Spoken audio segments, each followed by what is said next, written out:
picture a fortress, right? You've got these, like, 50-foot reinforced concrete walls, a moat filled with something highly unpleasant, and this massive bank vault door. Oh, yeah. The kind that requires 2 keys and a retinal scan to even budge. Exactly. And it costs absolute millions to maintain. But now, imagine the security guard who's sitting inside that vault gets a polite phone call. From someone claiming to be the lock inspector. Right. And the guard just cheerfully reads the vault combination right over the phone. Oh, man. I mean, that is the exact reality of modern business security. You can buy the most sophisticated digital locks on the market, but, well, they're entirely useless if the human beings inside the network just hand over the keys. It is basically the ultimate false sense of security. I mean, we spend our entire budget engineering the perimeter, and then we just completely ignore the people operating within it. Which is exactly why we are dedicating this deep dive to you, the listener, and your human attack surface. We're looking at a stack of sources detailing the Center for Internet Security's guidelines. Specifically, what they call CIS Critical Security Control 14. Yeah, Control 14. And our mission today is to figure out how to move past that dreaded, boring annual compliance video and actually build what the sources call a human firewall. And, looking at your backdrop today, this constantly shifting, evolving cityscape, it really drives home the point. Right. The environment is just moving way too fast for us to rely on static defenses. The cityscape never stops changing, and, well, neither do the threats. So the core premise we have to start with today is kind of a hard pill to swallow, which is that technology alone cannot stop a cyber attack. Okay, let's unpack this because I feel like there's a massive disconnect right at the top. You talk to business owners, and there is this incredibly dangerous assumption that they've essentially purchased immunity. Oh, you hear it every single day. A business owner will tell you, like, oh, we just bought the top-tier Microsoft 365 license. Right, or we outsourced everything to a managed IT provider, so we're secure. Yeah.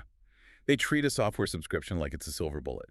But the reality is pretty brutal. I mean, an enterprise-grade antivirus cannot stop an employee from manually sending $50,000 to a scammer. No, it can't. And a cloud filter doesn't stop an accountant from willingly typing their credentials into a fake login page. And it certainly doesn't stop an executive from uploading highly confidential merger documents to a public, unencrypted file-sharing link. Exactly. Yeah. Because for most small and medium businesses, the technology isn't even the main target anymore. The people are. Right. The people are the primary attack surface. Right. And because of that, everyday hygiene, like how we handle authentication, becomes this massive liability. Let's just look at passwords for a second. Oh, boy. Yeah.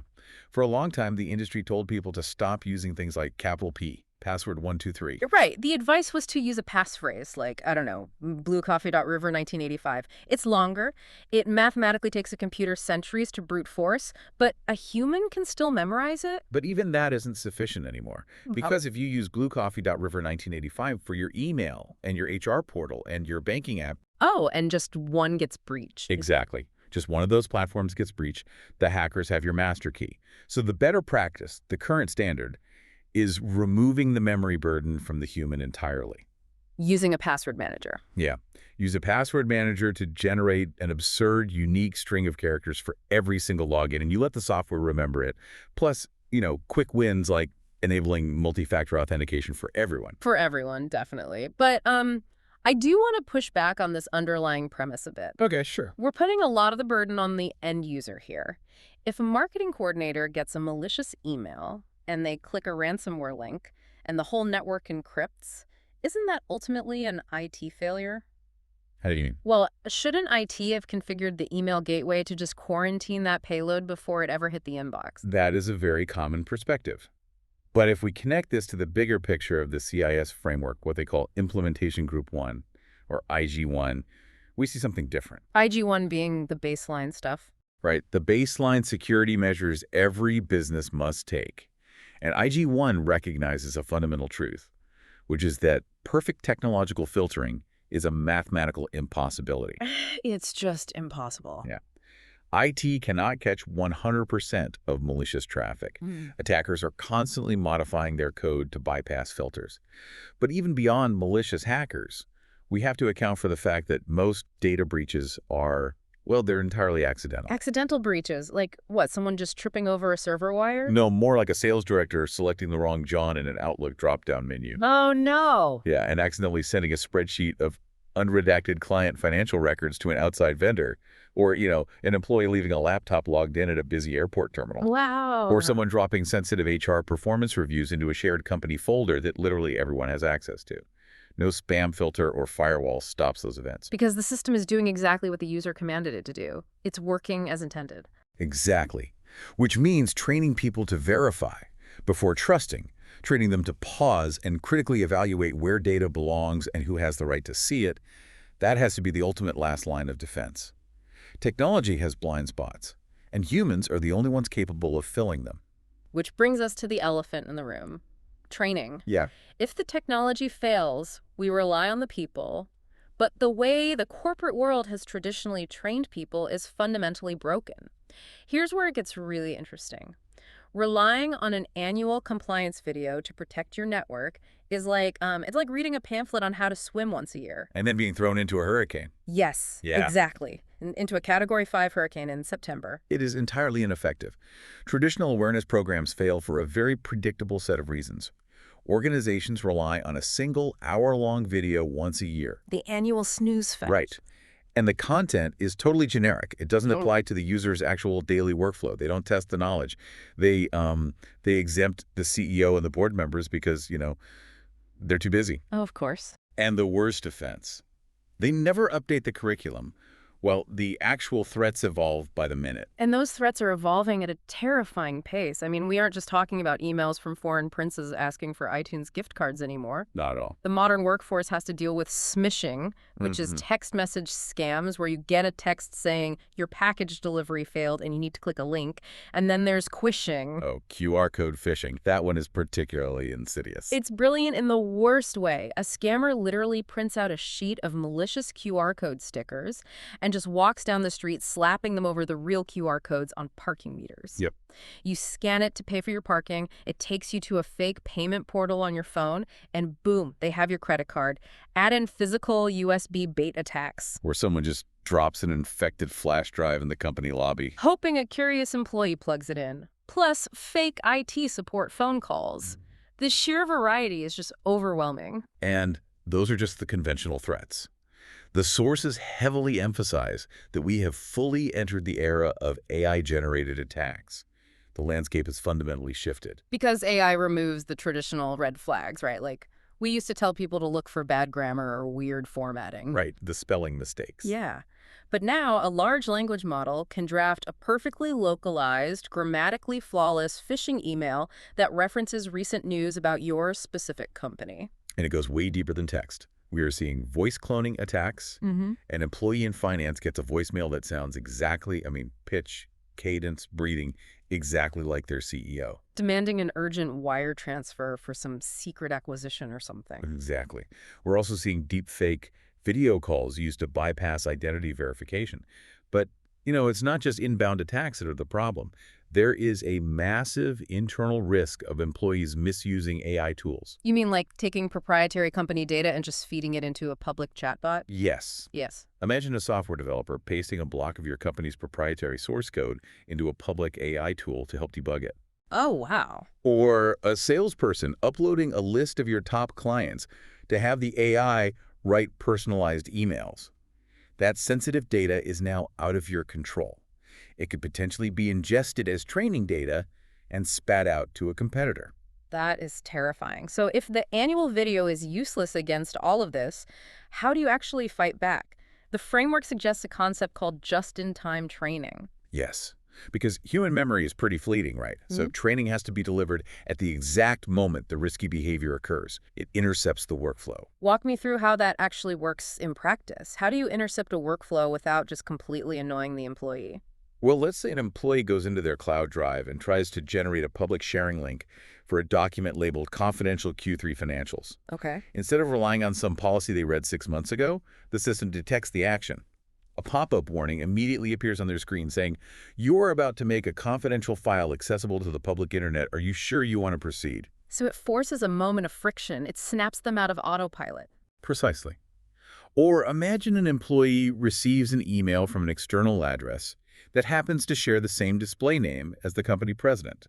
A banner gets injected right at the top of the email, warning the user it's about active intervention. Because watching a cartoon animation of a hacker doesn't actually build competence. It's too passive. Right. The framework demands hands-on exercises, like don't just give a multiple choice quiz, run a tabletop incident You have to exercise. practice it safely. Like giving an employee a scenario. You just realized you left your unlocked work phone in an Uber. Walk me through the next 3 things you do.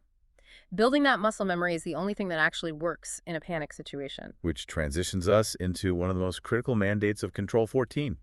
If you want to change behavior, generic training fails. One size fits nobody. This makes so much sense. The idea that everyone in the company sits in the same cafeteria and watches the same generic presentation is completely outdated. The framework requires role-based training, right? Exactly. You have to train people based on the specific, unique risks they face in their daily jobs. Not everyone needs the same training. Right. Let's break down how this looks in reality. Take your business owners and executives. They do not need to know the technical nuances of configuring a firewall. What they need is intense, focused training on business email compromise, or BEC. Because they have the authority to move money. Right, they are the targets of CEO fraud. So the training for an executive needs to ask a very direct question. Could you recognize a highly targeted, perfectly forged request to transfer $50,000? They also need to clearly understand their cyber insurance responsibilities. Now, contrast that with the finance and accounting department. Their threat landscape is entirely different. They need training on ACH fraud and payroll scams. Oh, the mechanism of ACH fraud is a perfect example of why role-based training is so necessary. Hackers will compromise a vendor's email system and just quietly lurk there for weeks. Just watching. Just watching and studying how that vendor communicates. Then they intercept an email chain with your finance department and send a completely legitimate-looking invoice, but they include a note saying, "Please note, we have updated our routing and banking information." And if the accountant just updates the file and hits send, the money goes straight to the attackers. And it is usually gone forever. So the training for finance has to specifically drill into verifying vendor banking changes.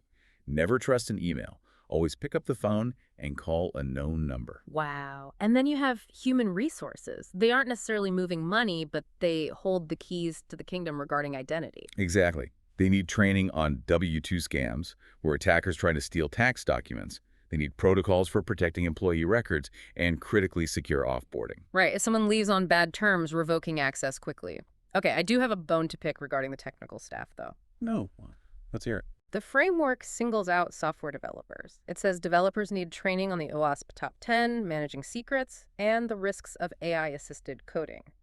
But wait, if developers are already coding all day, isn't teaching them about API security just telling them how to do their jobs? Why does this fall under the umbrella of security awareness? What's fascinating here is how the framework categorizes this.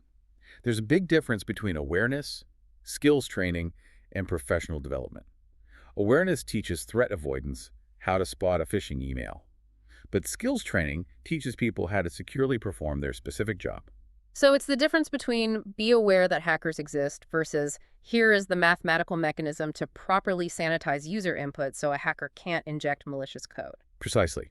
A developer might be brilliant at making an application fast and user-friendly, but if they don't have skills training on things like secrets management, they are going to accidentally introduce a massive vulnerability. Got it. Okay, but let's be pragmatic here. Let's say a company does all of this perfectly. They have the pop-up just-in-time training. They have deep role-based modules for finance. Humans are still humans.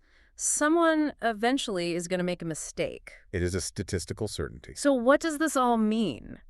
How you handle that inevitable mistake determines everything. Yeah, it really does. The sources suggest that an organization's reaction to a mistake is the difference between a minor contained incident and a massive data breach. I always think of it like a kitchen fire. Okay, kitchen fire. Yeah, if I accidentally leave a towel on the stove and it catches fire, and I freak out, unplug the stove, and hide the towel because I don't want the fire department to know I burned my toast, the house is going to burn down. Right. But if I immediately scream for help, we might just lose the towel. In a corporate network, if someone clicks a phishing link and out of pure terror of getting fired, they just unplug their computer and hide it, that malware is still quietly spreading. The kitchen fire analogy is spot on. A delayed report turns a small mistake into a major breach. This moves us into the IG2 level of the framework. You have to train the workforce on recognizing and reporting incidents. Knowing who to report to, not just what to report. Exactly. Creating a reporting culture requires executive leadership to hammer home a very clear message. Report first. Investigate second. Blame does not contain incidents. The framework actually demands positive reinforcement, too. You are supposed to actively reward the people who report an incident quickly, even if they are the ones who caused it. Because if you punish them, you guarantee that the next person who clicks a link will hide it. Positive reinforcement changes security from being this punitive gotcha program into a core part of company culture. But how do you prove that culture shift is actually happening? As we move into the ID3 safeguards, the framework has a harsh warning. If your only metric for success is tracking completion rates, your program is failing. Completion rates just prove a warm body sat in a chair and clicked next. If you want to measure truth, you have to measure behavioral outcomes. Are your phishing simulation click rates trending downward? Are there fewer repeat offenders? Are you seeing a reduction in public sharing links? And critically, tying back to the culture aspect, how quickly is suspicious activity reported? That time to report metric is the gold standard. But here is the final, inescapable reality. Doing the right thing isn't enough anymore. You have to be able to mathematically and legally prove it to third parties. The receipts, documentation as survival. Yes. The golden rule from the text is stark. If it isn't documented, it didn't happen. Let's paint the picture. A ransomware incident occurs. The servers are encrypted. The very first phone calls you make are to your cyber insurance provider, your legal counsel, and auditors. And one of the very first things they're going to ask for is the proof of security awareness training. And if you just shrug and say, well, we told them not to click links, your insurance claim might be denied outright. So tracking has to go beyond mere completion. You need management dashboards showing overall completion rates, overdue training by department, phishing success rates, and identifying high-risk users. if I'm a business owner, does this mean my HR and IT departments need to essentially merge their workflows to pull this off properly? This raises an important question, and the answer is yes. Integration with HR is vital. Security training has to be assigned immediately at onboarding, changed upon promotion, and all of that history must be recorded at offboarding. Not to mention including contractors and third-party vendors, so we're talking about a maturity assessment here. You can't just flip a switch. No, you evolve. You might start at level 1, which is ad hoc. But the goal is to drive toward level.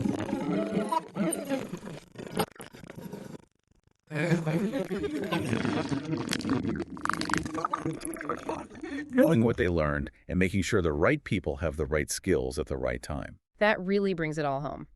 We've covered incredible ground today, diving into CIS Control 14. We dismantled the illusion that buying expensive firewalls will save you. We exposed why the annual compliance video is basically negligent, especially with AI threats. Right. We broke down the necessity of role-based training, building a no-blame culture, and the reality that if you can't document it, it didn't happen. The ultimate takeaway is this. Do not train everyone to become a cybersecurity expert.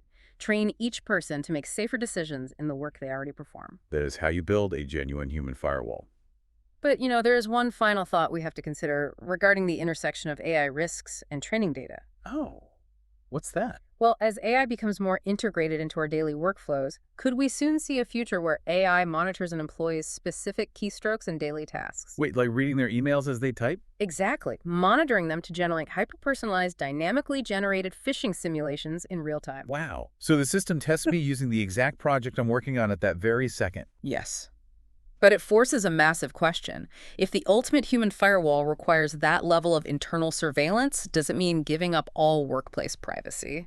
Now that is a wild thought for you, the listener, to mull over the next time an urgent request lands in your inbox.